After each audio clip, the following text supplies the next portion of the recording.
Hello, welcome to Tantra with Courtney. I'm going to answer another question today. And this question is a very good question, although the obvious answer is yes, because I say this all the time. The question is, can men really master control of their bodies to the extent that they're having non-ejaculatory orgasms during intercourse? Yes, they can. They can master their bodies to this extent. And the reason being because orgasm and ejaculation have been firing together over the years, right? Ever since you're born. In your nervous system, you orgasm, you ejaculate together. This is your body's understanding. But what we can train our bodies to do is separate these two functions. They don't have to be together. Your body can orgasm without ejaculating. The ejaculation is a reflex that we do to expel the sperm out of the body for procreation. And most of the time, majority of the time we're having sex, we're not trying to make no babies, right? Trying to have some pleasure. So we want to have safeguards in place. We want to be intentional with our sex. When we have sex, if we're not there to procreate, to create new life, then what are we putting our life force towards? Are we spilling it onto the floor? Are we putting it into the sock? Are we putting it in a cup? I don't know. One thing you can do with it is you can give it to your partner. You can share that life force with your partner, especially for when you're sharing a sexual experience with a woman. It's an energy exchange, right? She's giving you some of her life force. You are giving her some of yours. By coming in her, you are putting that life force into her body versus putting it somewhere else that's not as useful. So it's the intention of actually carrying on the life of your life force and how you do that. So you can do that in many ways. You can do that by manifesting.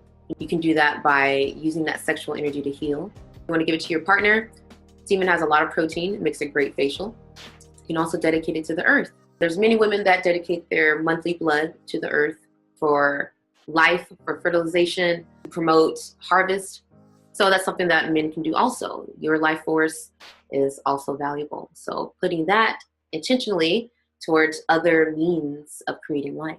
I know that's a whole different mindset than guys are used to think about their cum, right? We have this culture of just playing with it and squandering it, making parties to like put it all over one girl's face. Like I never really got that one.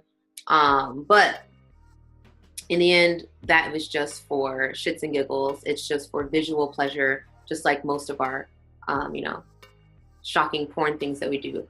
But semen is not something that we should just play with like slime. You want some slime, you go get some Elmer's glue, right? And then they have some other ingredients that I don't really know, but it ain't semen. Go get some slime. So yes, men can have non-ejaculatory orgasms by retraining the nervous system to have orgasms without the need to ejaculate. And you can retrain your nervous system into doing many things. It just takes diligence, it takes gentle dedication and repetition, and it takes mindfulness. You need to be able to pay attention, be able to focus, be aware of your energy, where it is, where it's moving, how quickly or how slowly your arousal is growing, where it's going, all of that. So it takes focus to do those things. And that's why meditation is always a foundation of whatever I'm going to teach. Meditation, mindfulness is going to be the foundation of that. Because we need it. Our minds are busy as fuck. They're always going around doing things. We have all these distractions. We have all these screens. And because of that, our minds get even more distracted, even more busier. And so we have to have things in place. We have to have habits in place that are going to counter all these distractions, all these screens, so that we don't lose our human connection. So that's my very long answer to that question. The answer is yes.